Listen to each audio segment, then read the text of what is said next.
오늘 우리에게 주신 하나님 귀한 생명의 말씀은 구약 성경 예레미야와 신약 성경 로마서 두 본문의 말씀입니다.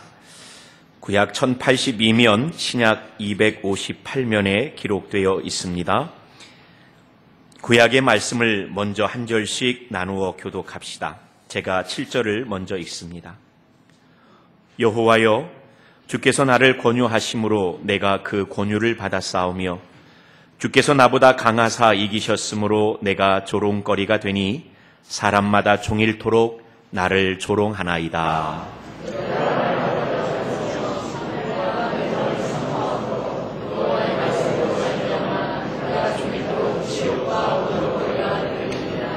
내가 다시는 여호와를 선포하지 아니하며 그의 이름으로 말하지 아니하리라 하면 나의 마음이 불붙는 것 같아서 골수에 사무치니 답답하여 견딜 수 없나이다.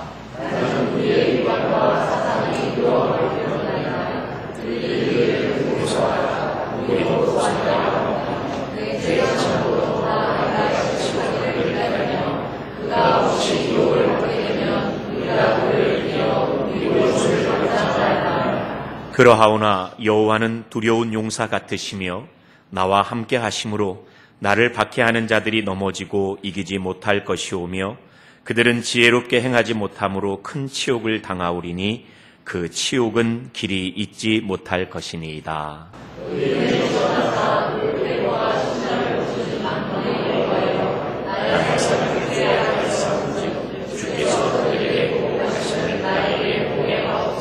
함께 읽읍시다. 여호와께 노래하라. 너희는 여호와를 찬양하라. 가난한 자의 생명을 행악자의 손에서 구원하셨음이니라. 아멘. 이어 로마서 14장 8절 한 절의 말씀이오니 한 목소리로 읽겠습니다. 시작. 우리가 살아도 주를 위하여 살고 죽어도 주를 위하여 죽나니 그러므로 사나 죽으나 우리가 주의 것이로다. 아멘. 오늘 주연절 마지막 주일, 2월의 마지막 주일에 저는 생명, 명을 사는 것, 생명, 명을 사는 것이라는 제목으로 하나님 말씀 전하려고 합니다.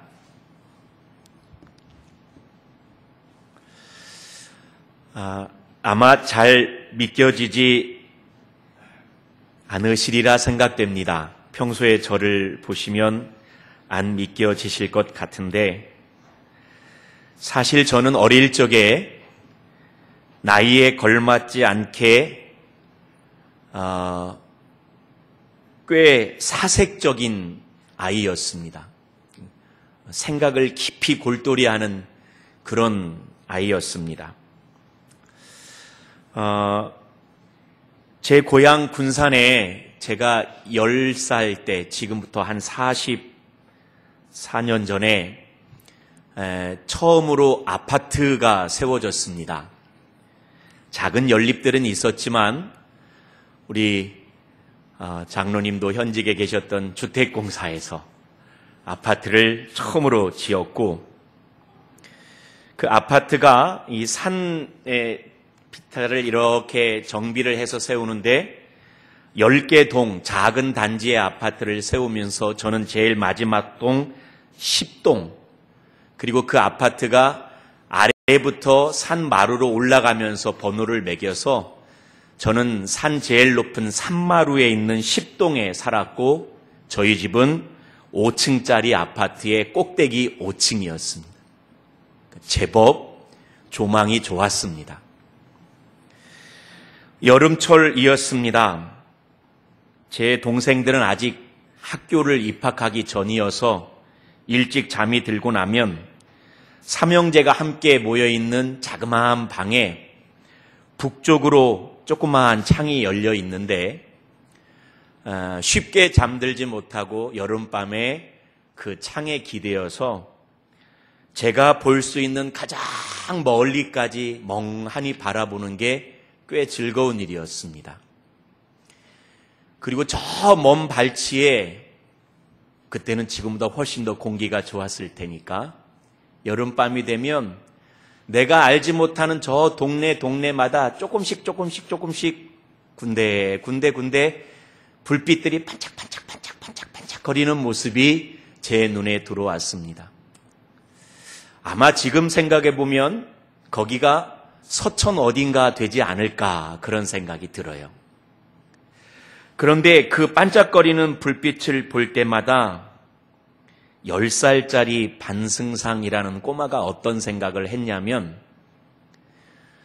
그때 일을 어떻게 생각하느냐라고 묻지 마십시오. 하도 그 동안에는 반복적으로 그 생각을 많이 해서 지금도 또렷이 기억에 남습니다. 제가 이런 생각을 했습니다. 스크린 한번 보실까요?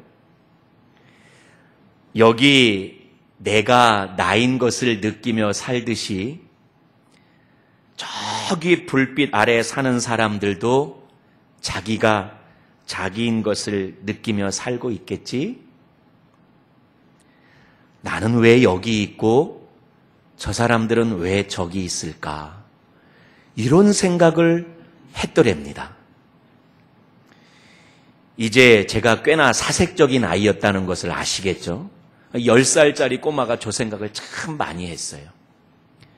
그런데 얼마 전에 제가 참 좋아하는 목사님 가운데 하나가 저희 교단은 아니고 청파교회에 김기성 목사님이 계시는데, 그 목사님이 짧게 이야기하는 영상을 보다가 저는 그 목사님 앞에서는 개의 세 발의 피구나 조족지율이구나 라고 느꼈는데, 그 청파교회 김기성 목사님은 본인도 시골에서 자랐는데 저는 10살이었는데 그분은 6살 무렵에 시골집 비가 내릴 때 뒷문을 열면 비가 장독대 위에 내리고 또 그 처마 밑에서 빗방울이 뚝뚝 떨어지는데, 그 처마 밑에 내리는 빗방울을 보며 이 생각을 했답니다. 한번 보실까요?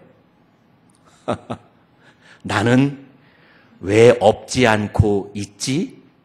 이 생각을 했대요.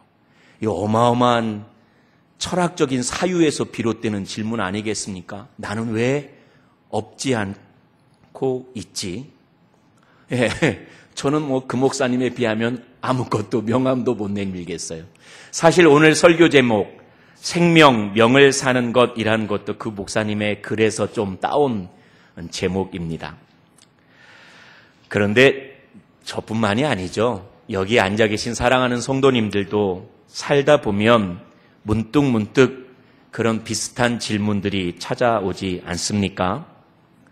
또 살다 보면 어느 순간 갑자기 자기 자신이 낯설게 여겨지는 순간들 경험하지 않으시는가요? 갑작스럽게 멍하게 내가 낯설게. 꼭 그런 순간 때마다 좀 어렵지만 하지만 근본적인 질문들을 짧은 찰나의 순간에 스스로에게 던지게 되지 않습니까? 얼마 전 일입니다. 요즘 때가 때이다 보니 제가 손을 자주 씻습니다.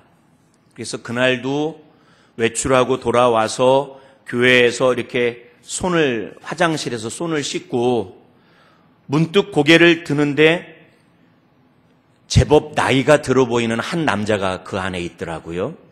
누구였겠어요? 제가 저를 봤을 테니까 나 아니겠습니까? 근데 제법 나이가 들어 보이는 그 한 남자를 보는데 갑자기 제가 낯설게 여겨졌어요. 거울에 비친 제 모습이 낯설게 여겨지면서 그 짧은 시간에 제 스스로에게 이런 질문들이 연이어졌습니다. 또 스크린 한번 보실까요? 나는 지금 잘 살고 있나? 나는 지금 무엇 하며 살고 있나? 무엇을 위해 지금 살고 있나?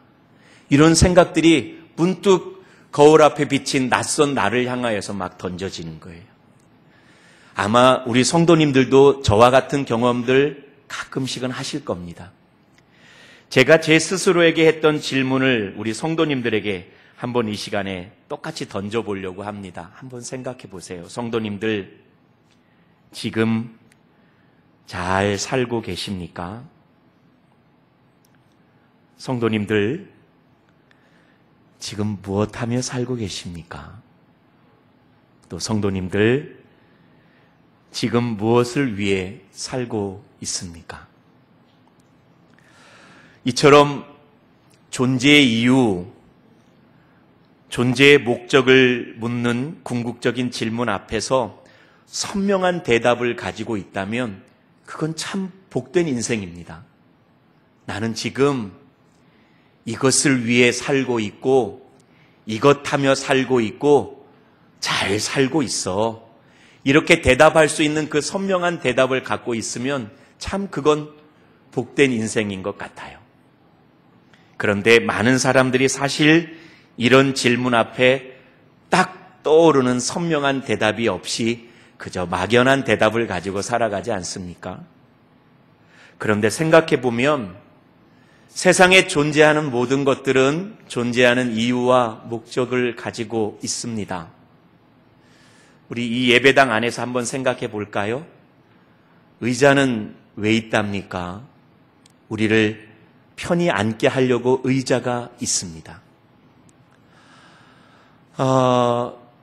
지금 이 마이크는 왜 있답니까? 제 작은 소리를 확성하려고 이 마이크가 있습니다. 이 등은 왜 있답니까? 어두컴컴한 이곳을 환하게 비추려고 있습니다. 우리 오르간과 피아노는 왜 있답니까? 아름다운 소리로 우리의 마음을 아름답게 하려고 그렇게 피아노와 오르간이 있습니다. 이처럼 존재하는 모든 것들은 다 이유가 있습니다. 그러면 나는 왜 있습니까? 아까 청파교회 김기성 목사의 질문대로 하면 한번 스크린을 보실까요? 나는 왜 없지 않고 있습니까? 나는 왜 없지 않고 있습니까? 의자는 우리를 편히 앉게 하려고, 피아노는 우리에게 아름다운 소리를 들려주려고 있는데 나는 왜 없지 않고 있습니까? 오늘 설교 제목을 봅니다. 오늘 설교 제목 생명, 살 생자에 명할 명자를 썼습니다. 그래서 그냥 풀면 살라는 명령입니다. 그래서 우리가 생명 삽니다.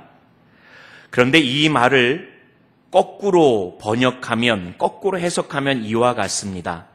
살 생자에 명령할 명자니 명을 살아내는 것이 생명입니다. 그러므로 생명을 생명이게 하는 관건은 오늘 살아가고 있는 나를 향한 명이 무엇인지, 그리고 그 명을 누가 명하신 것인지를 깨달아 아는 것이 생명을 생명이게 하는 관건입니다. 그런데 이 일에 대해서 흔들림 없이 자기의 생명을 생명이게 하는 위대한 선언을 한 사람이 있으니 그가 사도 바울이라는 사람입니다. 그는 로마에 보내는 편지글 가장 마지막에 이렇게 선언합니다. 너무나 유명해서 우리 모두가 익히 잘 알고 있는 오늘 우리가 읽었던 로마서 14장 8절의 말씀입니다. 같이 한번 큰 소리로 읽어보겠습니다. 시작. 우리가 살아도 주를 위하여 살고 죽어도 주를 위하여 죽나니 그러므로 사나 죽으나 우리가 주의 것이로다. 아멘.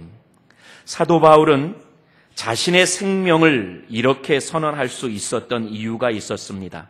그는 예수 그리스도의 십자가에서 내가 함께 죽고 예수님의 부활 가운데 내가 연합하여 부활하였으니 이제는 내가 사는 것이 아니요 내 안에 예수께서 사는 것이다 라는 뚜렷한 자기 신앙이 있었기 때문입니다. 갈라디아서 2장 20절의 말씀, 잘 알고 계시는 말씀을 제가 읽어드립니다. 내가 그리스도와 함께 십자가에 못 박혔나니 그런즉 이제는 내가 사는 것이 아니요 오직 내 안에 그리스도께서 사시는 것이라. 이제 내가 육체 가운데 사는 것은 나를 사랑하사 나를 위하여 자기 자신을 버리신 하나님의 아들을 믿는 믿음 안에서 사는 것이라. 아멘. 그렇습니다. 사도 바울은 나는 이제 죽은 자이니 내 삶이 내 것이 아니요 주와 함께 연합하여 다시 살았으니 내 삶은 주의 것이로다. 그러므로 나는 내 생명 내 것처럼 착각하여 내 맘대로 살 인생이 아니라 내 생명의 주인이신 주의 명령에 따라 주를 위하여 살아가는 것이 내 생명이다. 그러므로 나는 이제 살아도 주를 위하여 살 것이고 죽어도 주를 위하여 죽나니 그러므로 사나 죽으나 나는 주의 것입니다. 고백할 수 있었던 것입니다. 그런데 사랑하는 우리 설린 가족 여러분, 이러한 선언은 매우 특별한 사람 사도 바울에게만 해당되는 경우가 아닙니다. 우리가 무늬만 그리스도인이 아니고 자칭 그리스도인이 아니고 정말 하나님 앞에서 참된 그리스도인이라면 누구나 사도 바울과 같이 인정하고 고백해야 되는 생명에 대한 선언입니다. 그리스도인은 예수 십자가에서 주와 함께 죽은 사람입니다. 그리스도인은 예수 부활과 함께 연합하여 주와 함께 다시 산 사람입니다. 그러므로 생명이라 하는 것이 내게 속해 있지 아니하고 주께 속해 있으며 생명, 명을 살아내는 것이 생명일진데 내 생명, 내 뜻대로 내 마음대로 사는 것이 그리스도인의 삶이요 생명이 아니라 생명의 주관자 되신 주의 명령대로 내 삶을 살아내는 것이 그리스도인의 생명에 대한 선언인 줄로 믿습니다. 목사님, 말씀은 은혜롭고 그럴싸한데요. 목사님 지금 하시는 얘기는 목사님이나 새겨 들어야 할 말씀 아닙니까? 목사님은 목사님이니까 그렇게 살아야 되는 거고요. 우리는 세상에서 직업 갖고 살아가는 사람인데 무슨 우리가 주를 위하여 살고 주를 위하여 죽나요? 천만의 말씀입니다. 방금 제가 말한 직업이라는 말의 영어 단어가 한번 앞에 영어 스크린 나와 있죠. vocation이라는 단어를 가장 점잖게 씁니다. 그런데 저 vocation이라는 단어는 부르다라는 보카레라는 라틴어에서 온 우리 보컬이라고 하잖아요. 그 라틴어에서 온 말입니다. 그래서 저 vocation이라는 영어 단어는 또 다른 뜻이 있는데 부를 소자에 명할 명자를 써놓은 소명이라는 말을 vocation이라고 합니다. 곧 우리가 살아가는 직업의 현장은 내 생명, 내 맘대로 살아가는 곳이 아니라 vocation, 하나님이 부르시고 명령한 그 자리가 직업의 자리입니다. 교회에서 목사하는 저만 하나님이 부르시고 하나님이 명령하시는 것이 아니라 건축가에게는 건축가로서, 의사에게는 의사로서, 은행가에게는 은행가로서, 사업가에게는 사업가로서, 주부에게는 주부로서 그곳에서 vocation, 하나님이 일하게 하셨고 그 vocation은 하나님의 소명입니다. 그러므로 목사만이 아니라 우리가 살아가는 삶의 자리 그곳에서 은행 가면 은행가로서, 사업 가면 사업가로서, 의사면 의사로서, 교사면 교사로서, 주부면 주부로서, 건축가면 건축가로서 그곳에 나를 부르신 하나님의 명을 깨닫고 그 명을 이루기 위하여 내 생명을 다하여 살아가는 것, 그것이 모든 그리스도인의 삶의 자세인 줄로 믿습니다. 그래서 제가 이렇게 한번 글귀를 써봤는데 이건 좀 마음에 새기면서 같이 한번 읽어보실까요? 시작. 그리스도인이라면 무엇을 하든지 그 일을 하나님의 소명으로 알아 생명을 다하는 것이 삶에 대한 자세이어야 합니다. 제가 다시 한번 읽겠습니다. 그리스도인이라면 무엇을 하든지 그 일을 하나님의 소명으로 알아 생명을 다하는 것이 삶에 대한 자세이어야 합니다. 물론 그렇게 사는 것이 결코 쉬운 일은 아닙니다. 하나님의 소명을 붙들고 생명을 다해 산다는 것 결코 쉽지가 않습니다. 오늘 처음 읽었던 예레미야 20장의 말씀을 보면 그 일이 얼마나 어려운지를 알 수가 있습니다. 7절, 8절의 말씀을 보면 하나님께서 예레미야에게 주신 명을 알 수가 있습니다. 제가 한번 읽어봅니다. 여호와여, 주께서 나를 권유하심으로, 하나님이 명하신 거예요. 내가 그 권유를 받았사오며 하나님의 명을 받았습니다. 주께서 나보다 강하사 이기셨으므로 사실 그 권유대로 그 명대로 살아가는 것이 쉽지는 않았지만 주님이 나보다 강하심으로 내가 주의 강권하심에 따라 주님 명대로 살았습니다. 그런데 7절 후반절에 그렇게 살아보니 내가 뭐가 됐다고요? 조롱거리가 되니 내가 종일토록 사람마다 종일토록 나를 조롱하나이다. 도대체 하나님의 명이 무엇이었기 때문에 그랬을까요? 8절에 이렇게 기록되어 있습니다. 내가 말할 때마다 외치며 무엇과 무엇을 선포함으로 파멸과 멸망을 선포함으로. 이건 조금 설명이 필요할 것 같습니다. 예레미야가 살던 시절은 유대 나라가 너무나 패역하여서 하나님이 유대의 멸망을 예고할 때였습니다. 물론 당시에는 태평성대였지만 예레미야 이후에 곧 유대가 망하게 됩니다. 그래서 하나님께서 예레미야에게 주신 소명은 뭐였냐면 유대를 심판하실 거라는 그 말씀을 전하라는 소명을 주신 거예요. 파멸과 멸망을 선포하는 소명을 주신 거예요. 그 소명을 예레미야는 생명을 다해서 감당했더니 그 다음 말씀, 여호와의 말씀으로 말미암아, 여호와의 명령으로 말미암아, 여호와의 강권하심으로 말미암아 결국 나는 종일토록 치욕과 모욕거리가 되었습니다. 이처럼 때로 생명, 명을 살아내는 것, 생명, 하나님의 소명을 붙들고 내 생명 다해 살아가는 것이 예레미야의 경우처럼 우리 가운데 치욕과 모욕거리, 조롱거리가 되는, 비난거리가 되는 어려운 인생을 살게 할 때도 있습니다. 그래서 예레미야는 그렇게 살기 싫어서 하나님, 나 이제 하나님의 소명대로 살지 않겠습니다. 내 생명 내 것 아닙니까? 나도 좀 편히 살고 싶습니다. 내 생명 하나님의 소명이 아닌 내 뜻대로 한번 살아보렵니다 하고 하나님께 투정합니다. 그게 9절의 말씀입니다. 이렇게 기록되어 있죠. 내가 다시는 여호와를 선포하지 아니하며, 하나님의 명이었지만 어기려고 작정합니다. 그의 이름을 말하지 아니하리라. 하나님의 소명이었지만 거절합니다. 그런데 예레미야가 이처럼 내가 다시는 여호와를 선포하지 아니하며 그의 이름으로 말하지 아니하리라 하면 그 다음에 뭐라고 써 있어요?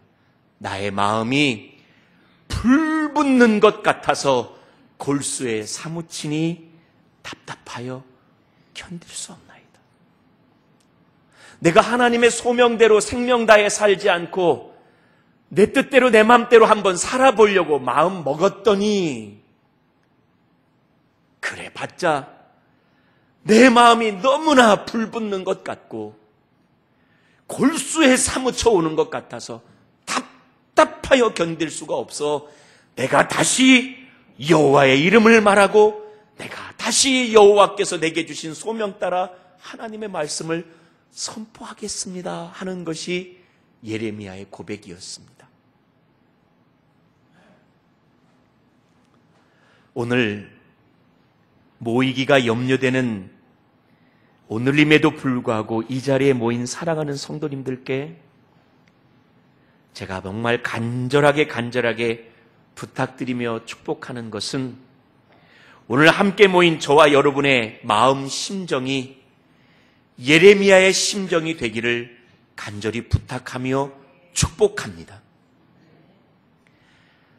내 인생 나의 것인 줄 알고 내 마음대로 내 뜻대로 살아가는 것이 아니라 생명, 명을 살아내는 것으로 알아 내 인생, 내 생명, 하나님께서 내게 주신 그 하나님의 명, 하나님의 소명을 생명 다해 살아가고 혹여 그처럼 살아가는 것이 힘들어서 미혹하여 살지 않으려고 하면 도무지 답답하여 견딜 수가 없어서 내 영적인 갈망으로 인하여 내 생명, 하나님의 소명, 생명을 다해 살아내고자 하는 그러한 소명의 사람, 그 생명의 사람이 되기를 주님의 이름으로 간절히 축복합니다.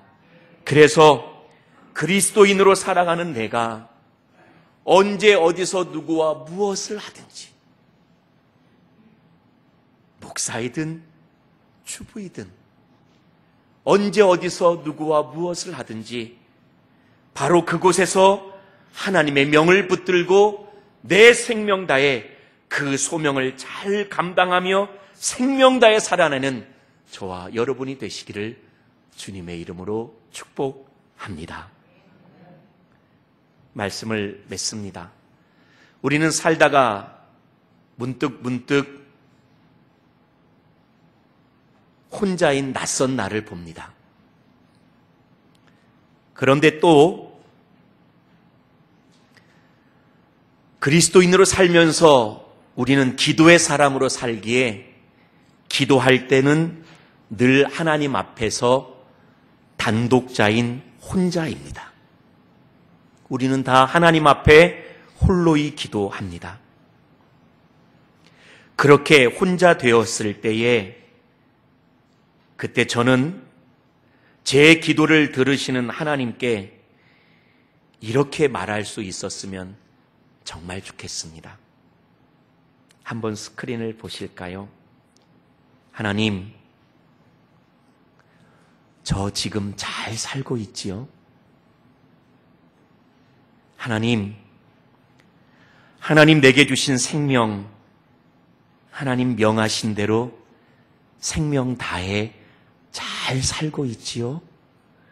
이렇게 하나님께 홀로 있을 때 기도하며 고백할 수 있는 저였으면 정말 좋겠습니다. 저뿐만 아니라 여기 있는 사랑하는 모든 설린 가족들도 기도하여 홀로이 하나님 앞에 있을 때 하나님께 하나님, 나 지금 잘 살고 있지요? 하나님, 내게 주신 생명 지금 내 맘대로 사는 것 아니지요? 하나님, 이 생명 하나님 명하신 대로 생명 다해 잘 살고 있는 것 맞죠? 하나님께 물으시고 이러한 저희들을 바라보시며 빙그레 웃으시는 하나님의 웃음을 맛보게 되시는 저와 여러분 되실 수 있기를 주님의 이름으로 간절히 축복합니다. 오늘 주신 말씀